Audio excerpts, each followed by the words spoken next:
تو کام صرف اتنا کریں جتنا آپ کا جسم اجازت دیتا ہے، جتنی آپ میں طاقت ہے۔ جو کام آپ نہیں کر سکتی اس کے لیے پیار سے، محبت سے، تہذیب سے انکار کر دیں، یا پھر اگلے کو کہیں کہ آپ بھی مل کر میرے ساتھ یہ کام کروائیں تاکہ یہ کام کرنا آسان ہو جائے اور جلدی بھی ہو جائے۔ السلام علیکم میری یوٹیوب فیملی، میں بالکل ٹھیک ہوں اور آپ لوگ بھی خیریت سے ہوں گے انشاءاللہ۔ اور آج جو ہے میں آپ کو تیسری اہم بات جو ہے میں بتانے جا رہی ہوں آج آپ کو، تیسرا امپورٹنٹ اسٹیپ، اور وہ یہ ہے کہ ہر تنقید کو چپ چاپ نہیں سننا چاہیے۔ یہ وہ بات ہے جو سن کر شاید آپ کی آنکھیں بھر آئیں، کیونکہ میں جانتی ہوں کہ یہ بہت ساری عورتوں کے ساتھ ہوتا ہے، اور یہ درد کتنا گہرا ہے مجھے بہت اچھی طرح پتہ ہے۔ جب سسرال میں چپکے چپکے تنقید ہوتی ہے، کبھی کسی بات پر، کبھی کسی بات پر، تو ایک عورت کیا فیل کرتی ہے یہ میں بہت بہتر طریقے سے جان سکتی ہوں۔ کیا کبھی آپ کے ساتھ ایسا ہوا ہے کہ کسی نے آپ کے بارے میں کوئی ایسی بات کہی سب کے سامنے یا اکیلے میں جو سیدھی آپ کے دل کو جا کر لگی، اور آپ نے کیا کیا؟ مسکرا دی، چپ رہی، یا موضوع بدل دیا؟ کیونکہ اندر سے لگا کر کہ اگر کچھ کہا تو معاملہ بڑا ہو جائے گا، جھگڑا ہو جائے گا، منہ بن جائیں گے سب کے۔ ٹھیک ہے، لوگ کہیں گے ضرورت سے زیادہ سینسیٹیو ہو رہی ہو، یا چھوٹی چھوٹی باتوں کو اتنا بڑا بنا دیتی ہو۔ تو وہ جو تکلیف تھی نا، وہ آپ نے اپنے اندر ہی دبا لی، اور اگلی بار بھی اور اس سے اگلی بار بھی آپ نے ہمیشہ یہی کیا۔ اس کو کہتے ہیں سیکھی ہوئی بے بسی۔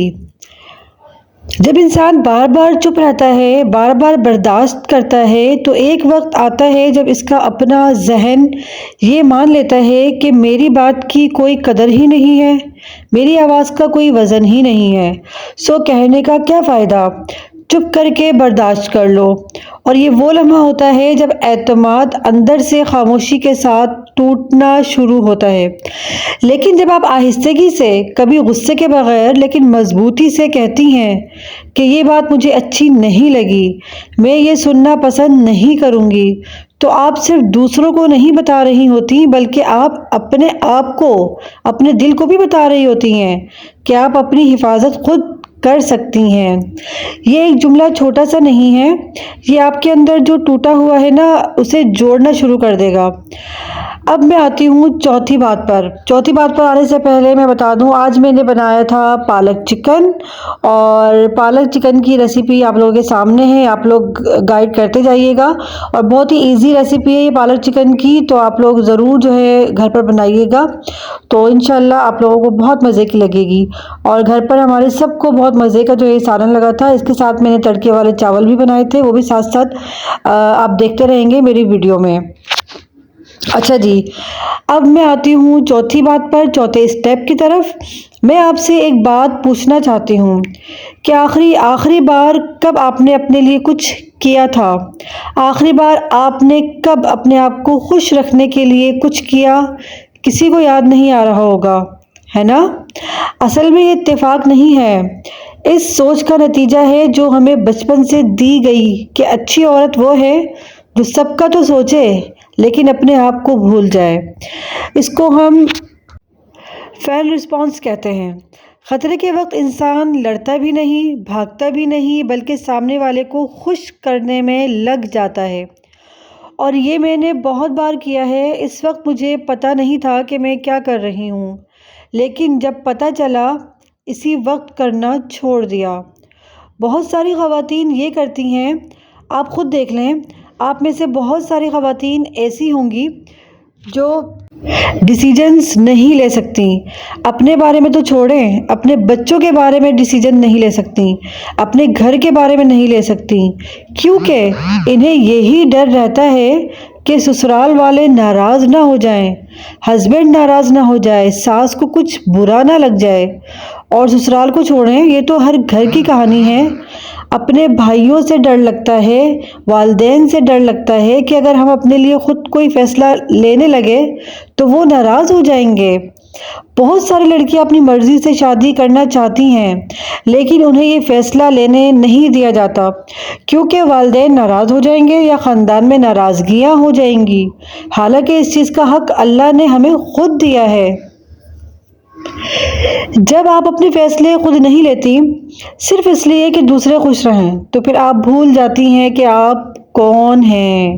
اللہ نے آپ کو اس لیے نہیں بنایا کہ آپ سب کی خوشنودی کا بوجھ اٹھاتی رہیں۔ لوگوں کو خوش رکھنا آپ کی ذمہ داری نہیں ہے، اپنی روح کا، اپنے جسم کا خیال رکھنا آپ کا حق ہے۔ تو سب کو خوش رکھنے کی آپ کو ضرورت نہیں ہے، آپ وہ کریں جو آپ کا دل کرتا ہے، اور اگر کوئی آپ کے معاملات میں ٹانگ اڑانے کی کوشش کرتا ہے تو آپ بڑے پیار سے، بڑی تہذیب سے اسے سمجھا سکتی ہیں کہ آپ میرے معاملات میں دخل اندازی مت کریں، یہ مجھے پسند نہیں ہے۔ اور ہر کسی کو خوش رکھنا چھوڑ دیں کیونکہ آپ جتنی کوشش کریں گی اتنا ہی اسے دلدل میں پھنستی چلی جائیں گی۔ لوگوں نے خوش ویسے بھی آپ سے نہیں ہونا۔ پانچویں بات اور میرا لاسٹ اسٹیپ، اپنی خواہشات کو مت دبائیں۔ اگر کوئی آپ کی خواہشات کو دبانے کی کوشش کرتا ہے تو صاف صاف نو کہنا سیکھیں۔ یہ میری آخری بات ہے اور سب سے گہری بات، اسے بہت توجہ سے سنیں۔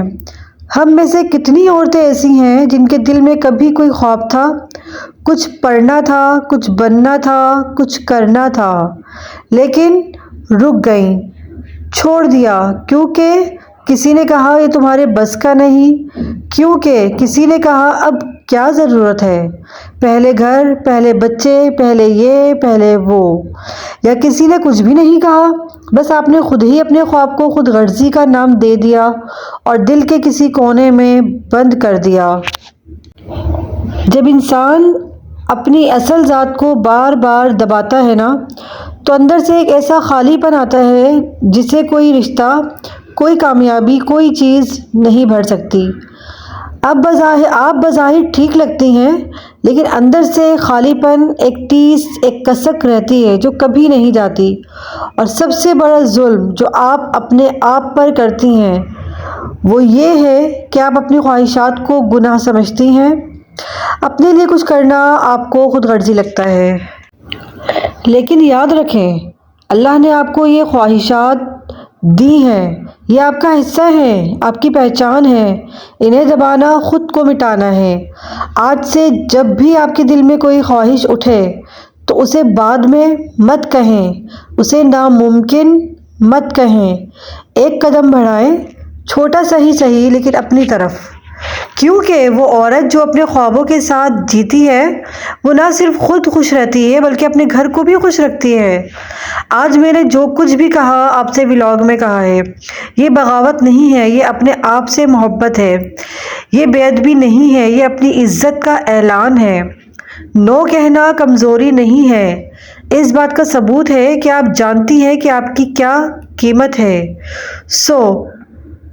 میرے آج کے ولاگ کی اگر کوئی ایک چھوٹی سی بات بھی آپ کو اچھی لگی ہے تو ولاگ کو لائک کیجئے گا، چینل پر فرسٹ ٹائم آئے ہیں تو میرے چینل کو سبسکرائب کیجئے گا، زیادہ سے زیادہ اس ویڈیو کو شیئر کیجئے گا تاکہ پازیٹیوٹی کو ہم زیادہ سے زیادہ اسپریڈ کر سکیں۔ اپنا خیال رکھیے گا۔ آج میرے پانچوں جو ہے اسٹیپ جو ہے میرے پورے ہو گئے ہیں، امید ہے کہ آپ لوگوں کو سمجھ آئی ہوگی۔ اور گائز یہاں میں آپ لوگوں کو ریسیپی اپنی بتاتی جاتی ہوں۔ چکن جو ہے میں نے نکال لی تھی کیونکہ پالک کو جو ہے گلنے میں اور اس کو بننے میں تھوڑا سا ٹائم لگتا ہے، تو اگر چکن اور پالک ہم لوگ ایک ساتھ ڈال دیں گے تو اس سے یہ ہوگا کہ چکن جو ہے بہت زیادہ گل جائے گی اور پالک کے ساتھ بالکل جو ہے میلٹ ہو جائے گی، تو اس لیے میں نے چکن نکال لی تھی۔ پالک جب ہمارا 80% جو ہے پک گیا تھا، اس کے بعد پھر میں نے اس میں وہ چکن جو میں نے نکالی تھی